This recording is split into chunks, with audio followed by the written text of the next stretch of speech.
go. Thank you. You know, I can hardly believe that Jesse started that our service with that song. The mic. Can you hear me? It isn't on. Yeah, it's on. It's just on. Can you hear me now? Yes. Jesse started the service off with my very favorite children's song. That was a song my mother taught me. I taught my children, and in fact, they're all coming back to visit for a family reunion this next Saturday. So thank you so much for starting it with that song. Do you feel the love that is present in the room? Yeah, just take a moment and just feel that. Love brings us together. It lifts us and sets us free, and I'm so thankful for that, the vibration of love that's present here today. So I'd like to begin by telling you an old Zen story, and this is about a king whose people had grown soft and entitled. And so, not very happy with the situation, he decided that he would do something to test his people. And he took a large boulder and he put it in front of the main entrance into their market area. And he wanted to just watch and observe and see what they would do. So unfortunately, people would come up to the large boulder and they would turn around disappointed. And most of them didn't try to do anything to move it out of the way. And a few people would half-heartedly try to push the boulder and then leave. And then there were people who would complain, and they actually even cursed the king. So the king was hiding, off behind some bushes, just observing to see what his people would do. And so he was getting a little discouraged, and finally, a few days later, somebody came from out of town, and it was an older man, and he looked at the boulder, and then he pushed with all of his might. He put his whole heart and soul into trying to push this boulder out of the way. And he wasn't successful, so then he stood back and he looked at it for a while, and then had an idea. And he ran off into the forest, and he came back with this stick that he had turned into a lever. And so he used this lever to help successfully move the boulder out of the way. And underneath the spot where the boulder had been were two items. There was a purse that was filled with gold for the person who successfully moved the boulder. And then there was a little note. And this note said, the obstacle in the path becomes the path. Never forget, within every obstacle is an opportunity to improve our conditions. So how many of you here today have gone through an obstacle or two in your life? Oh, not me. How many of you have gone through an obstacle recently?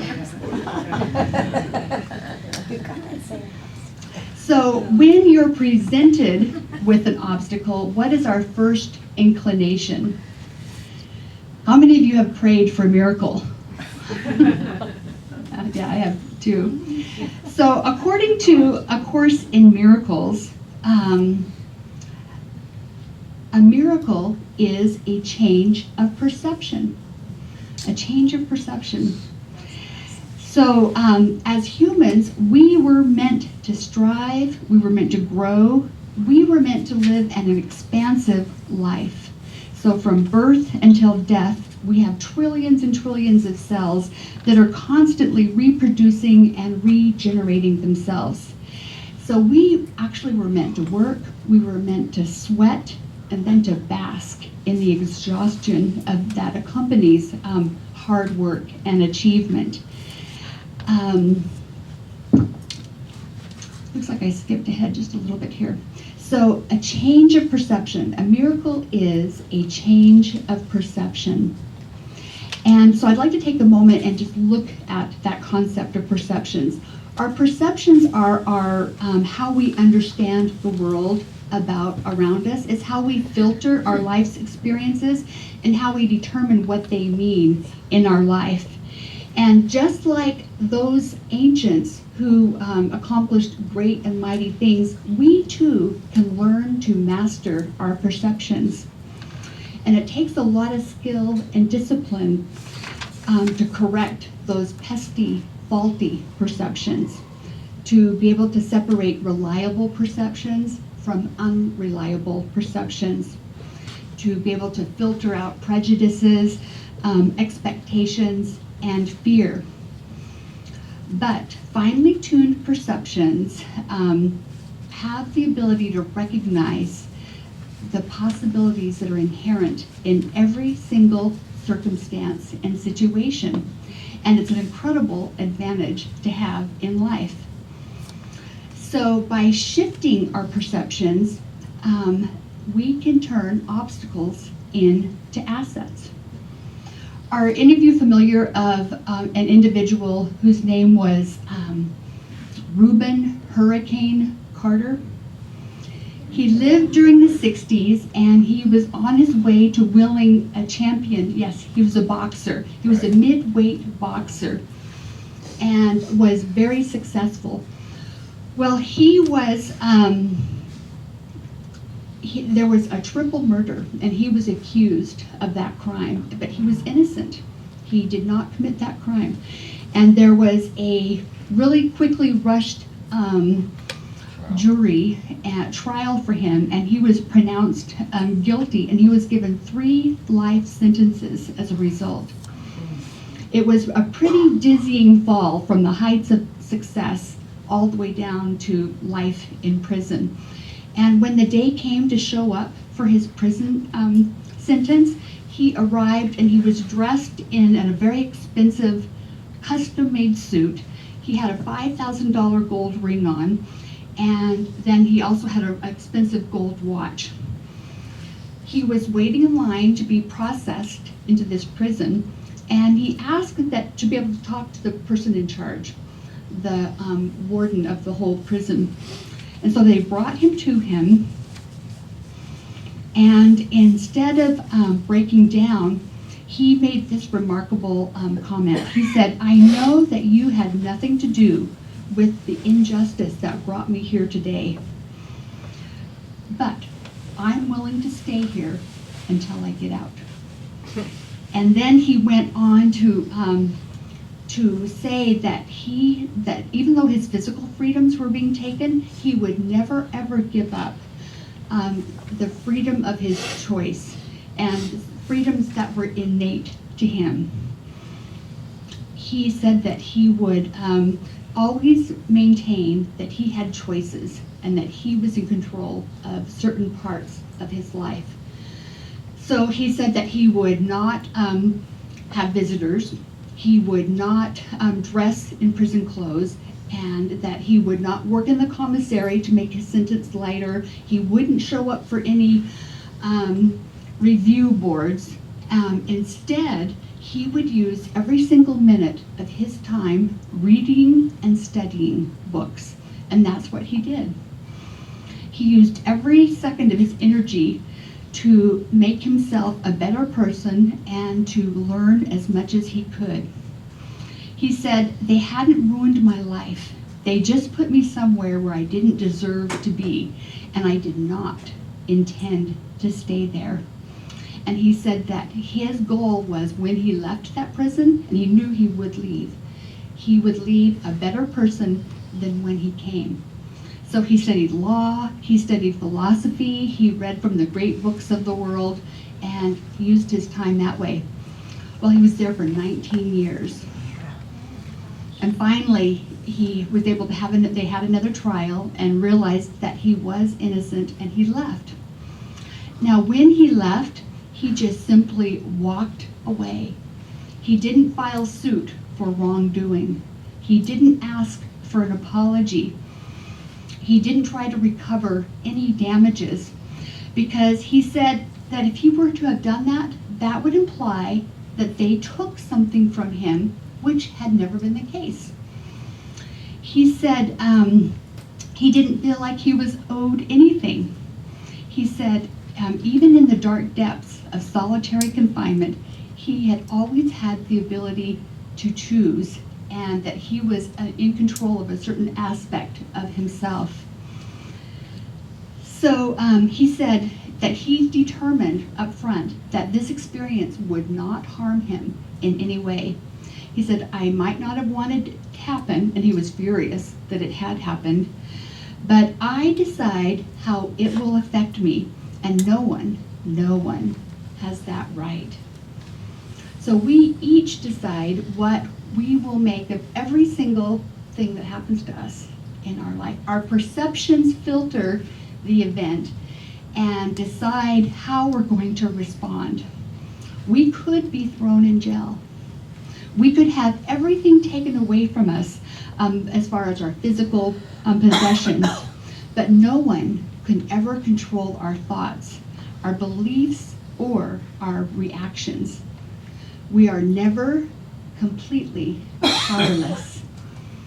So if an unjust prison sentence can be used for good, then I think for our purposes, any kind of a situation that we might find ourselves in, there's always a seed in it of goodness, of greatness. So we can take any situation and somehow use that for good in our life. And that's exactly what other individuals have done. You think about Nelson Mandela, or others who have, let's see, Abraham Maslow, Joseph Pilates. There have been others who have been imprisoned unjustly, and they've used that experience to transform not only themselves, but to begin to help transform those around them. So our thoughts, through our perceptions of events, we are co-creators. We are co-creators in the creation of obstacles and in the destruction of every single obstacle in our life. There's no good or bad without us. There's only our perception. There's the event itself, and then there's the story that we tell about that event and what it means. So that's kind of a thought that changes everything, isn't it?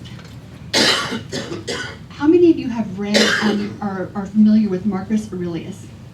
He was a Roman emperor, and he was one of the great Roman emperors. He kept a journal, and he didn't ever intend for it to be published. Every day he would write to himself in this journal. And later it was discovered and published into a book that's called Meditations. A lot of wisdom in that book.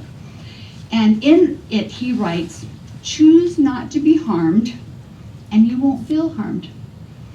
Don't feel harmed and you haven't been.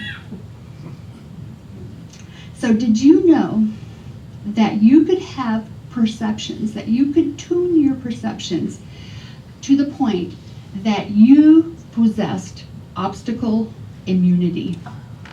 You were immune to obstacles. I love that idea. Obstacle immunity.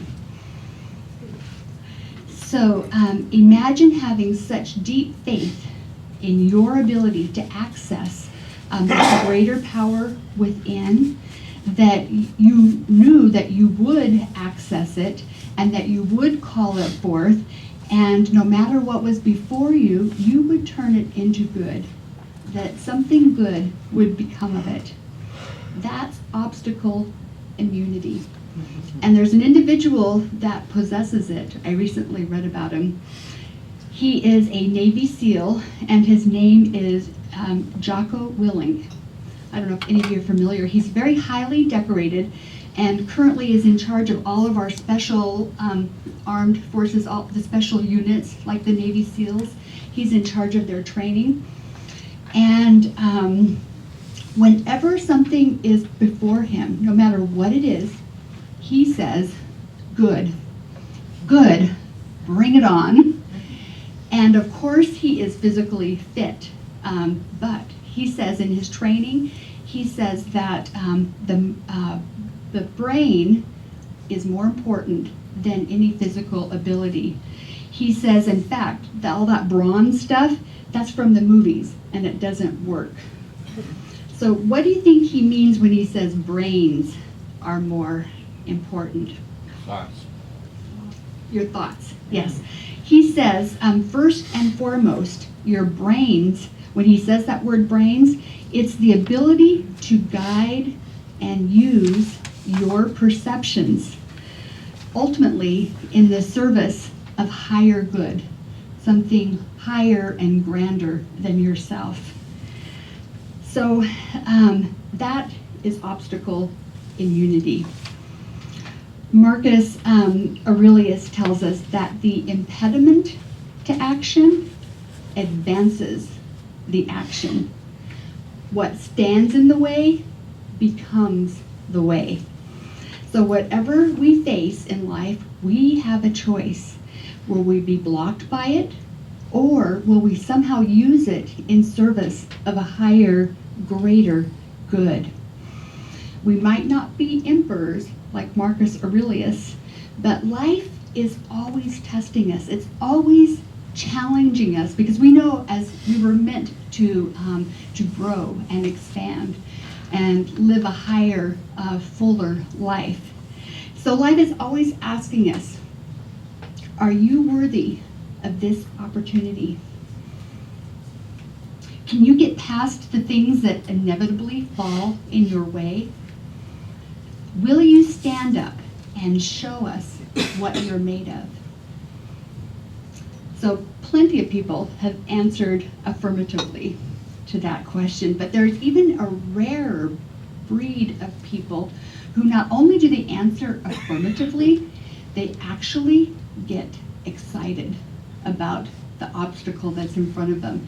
It actually awakens them more, and they know that something better and higher is around the corner. So are you one of them? Are you one of those individuals that knows that there's a greater power within us, that no matter what is set before us, that we can access that power, and that with divine guidance and divine help, we can become more than what we currently are. We can allow aspects of ourselves to blossom that may have been previously dormant. The impediment to action advances the action, and what stays in the way becomes the way. So I'd like you to, just for a moment, think about a large bonfire outside. And whatever is in the way of that bonfire, the bonfire simply consumes it, doesn't it? It just burns it up, and it actually uses it for fuel. So others have made the analogy that, for example, if you have a candle and you blow it, it's really easy to blow a candle out. But if you're a bonfire, the wind actually, the fire feeds off of that wind, and it spreads and it becomes larger. So how big is your spiritual flame? Is it like a little birthday candle?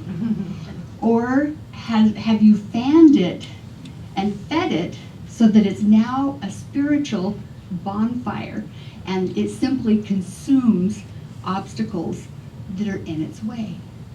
That's obstacle immunity. Do you have obstacles? Marcus Aurelius says that when he's faced with an obstacle, he turns them upside down. So we could say, got obstacles? Can you turn them upside down? So ultimately, what we want to get really good at is alchemizing any and all obstacles, challenges in our life for fuel for the bonfire that is our passionate commitment to living a heroic life in service of something bigger and larger than we are. How many of you have ever had a hobby that involved overcoming obstacles? Have you played games where the challenge of the game is, there's an obstacle that you have to overcome? Well, my youngest daughter, her name is Amy, and her husband Kyle actually pay money to participate in races that are called Spartan races. Have you ever heard of a Spartan race? Yeah. So these are races. They pay money to do this. It just gets me. So one that they entered recently, it was 14 miles and 35 obstacles between you and the finish line. And it was called the Spartan Beast. It says, this is a little write-up about it. It said, it will test everything that you're made of. Your strength, your endurance, your resolve. The unpredictability of the terrain and the Spartan obstacles are masterfully designed to push you deep into discomfort. Well past your self-imposed obstacles well past your imposed obstacles you once considered your limits. Beast mode on. And so the one that they've signed up to do next is actually called the Ultra Beast, and it's 26 miles, 60 obstacles. It's a marathon obstacle course that includes a mudderthon. So as I mentioned, they love the challenge of obstacle course racing. They actually pay to encounter obstacles that they then need to figure out how to overcome, or to go under or around or cross, crawl, whatever it takes. And here's just a little bit about what those obstacles are like. So they can include like a fire jump, climbing under a barbed wire fence, wall climbing, mud crawling. There's an over and under and through series of obstacles, carrying heavy objects called the Herculean hoist, Triolian traverse, monkey bars, rope climb, heavy, heavy object carries, I said that one, a hobby hop, which is a thick rubber band that's placed around your ankles, and then the participants hop through consecutive tires. There's a slippery wall that's built on an incline, and then it's greased, and you have to crawl up and over it. There's a zigzag log jump, steep mud climbs, tractor pulls, underwater submerging, tire flips. So that's just an example. The obstacles are always unknown, unpredictable. And of course, those are just metaphors. That whole event is a metaphor for the obstacles that we encounter in life as we move through life. So a cancer diagnosis could be seen as an obstacle. A pink slip at work could be seen as an obstacle. The death of a loved one could be seen as an obstacle. Losing your beloved minister could be seen as an obstacle. Life sends them our way in an endless procession, but they're there for a reason. They're there to bring out our highest and best. In fact, I think that this is such an important time in our evolution to be aware that, seen rightly, obstacles should be a cause for joy and celebration, because it is an event that is calling us to a higher version of ourselves. And we know that there is, we're in the midst of change. There's a new humanity that's wanting to be birthed, a humanity that actually is able to embody heaven here on earth in a higher vibration and frequency. And so increasingly, we're going to see all kinds of institutions, things that we thought could never change or go away, are going to break apart and dissolve and leave, because they're hindering this evolution. And so our perceptions, how we perceive these events, will be so different. Some people will see it as chaos and disorder, and everything is going to hell in a handbasket. But those with eyes to see will recognize that something new is wanting to be birthed, something of a higher vibration and frequency. And so we'll be able to align ourselves with that and help usher in a higher vibration. So it's all about our perceptions. Need a bigger hand basket. So Amy and Kyle, they don't meet these obstacles with a sour face grimace. They pay to have fun doing this. And when they fail, my daughter Amy says that they go home, they pound out a few more burpees, and they take a mental note of what they could do to improve so that next time they could overcome that obstacle. Their goal is to become immune to obstacles. Immune to obstacles. I just love that. So today, right here, right now, I am inviting us to take this idea of obstacle immunity even to a higher vibration, even to a higher level, and to notice, literally, truly, that obstacles make me stronger. Obstacles make me stronger. So that next, okay, is this that one? Yeah, that's this slide. So I've come up with a little hero's mantra for that, which is OMS. Obstacles make me stronger. And this is something that I've been chanting to myself, and it's particularly if you see something that you think is in your way. Obstacles makes me stronger. OMS. And so I'm going to invite us into an experience with this, and invite you that next time you realize that an obstacle is in front of you, that it's there to make you stronger, that there's something within you that's wanting to be birthed that has heretofore not been recognized. Paul was a guy that knew a thing or two about obstacles, who ran and finished the race that was put before him. And he wrote these letters, which are recorded in the New Testament in Romans. He said, and not only this, but with joy let us rejoice in our tribulations and rejoice in our obstacles, knowing that hardship, that distress, pressure, trouble produces patience and endurance. And endurance produces spiritual maturity.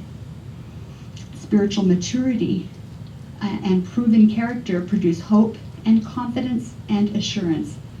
Such hope in God's promises never disappoint us, because God's love has been abundantly poured out within our hearts and through the Spirit who was given to us. So are you ready for a little meditation and experience of practicing OMS?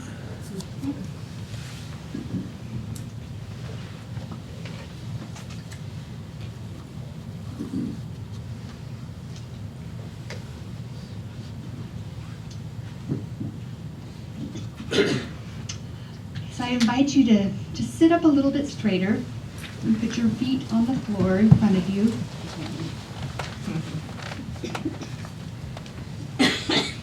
Gently close your eyes and just bring your attention to your breath. And just become fully present right here, right now. And I invite you to let go of everything that has come before this moment. Let go of all the things that will come in the future. Just become aware of your breath, the inflow, the outflow.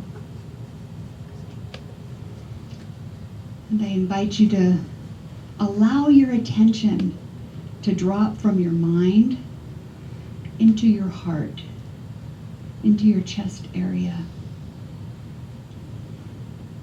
If you choose, you can even put one of your hands over your heart and just know that wherever our attention is, that area is duty bound to expand and grow. And so we just allow our hearts to open and to feel the love that is present right here, right now. Just visualize for a moment what it would feel like to be really good at alchemizing any and every challenge, turning that challenge into fuel for the bonfire, your spiritual bonfire, for a passionate commitment to living a heroic life that is in service of something bigger than yourself. So just feel that, invite that feeling into your being.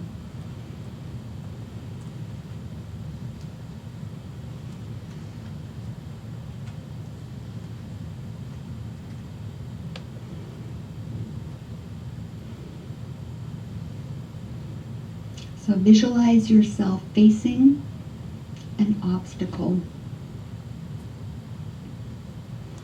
And now turn your vision inward and focus on your inner bonfire, your spiritual powerhouse that has access to an inexhaustible supply of ideas, good ideas, great ideas, ideas that lead you forward, upward, outward, into a more expansive life.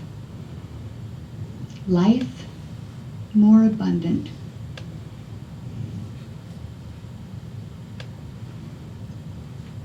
Now watch as the obstacle before you is consumed by your spiritual bonfire.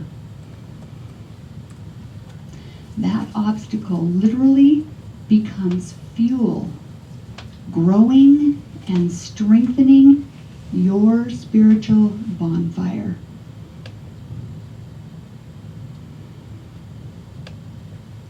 So just rest in the feeling that you are immune to obstacles.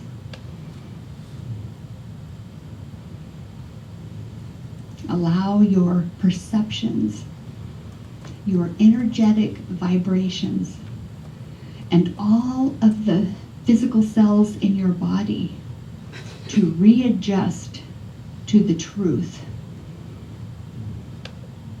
Obstacles literally make me stronger.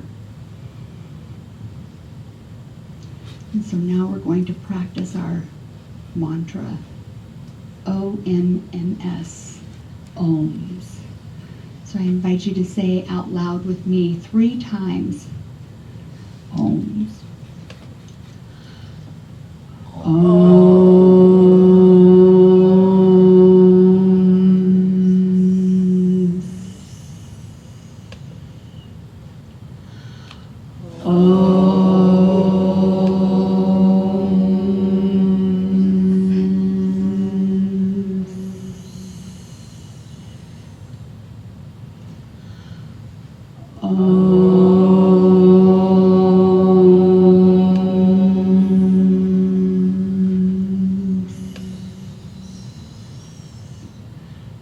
Do you feel the power, strength, and courage, your faith growing every time you utter that mantra, OMS? Just know that anytime, every time that you need a dose of obstacle immunity, that you can chant this hero's mantra with a fierce determination in your soul and a smile on your face, knowing that you have what it takes to overcome any and all obstacles or challenges that life brings your way. So I invite you to know that you've got this. You have what it takes. And so when you're ready, you can bring your attention and awareness back into this room. And I invite you to put a smile on your face and open your eyes.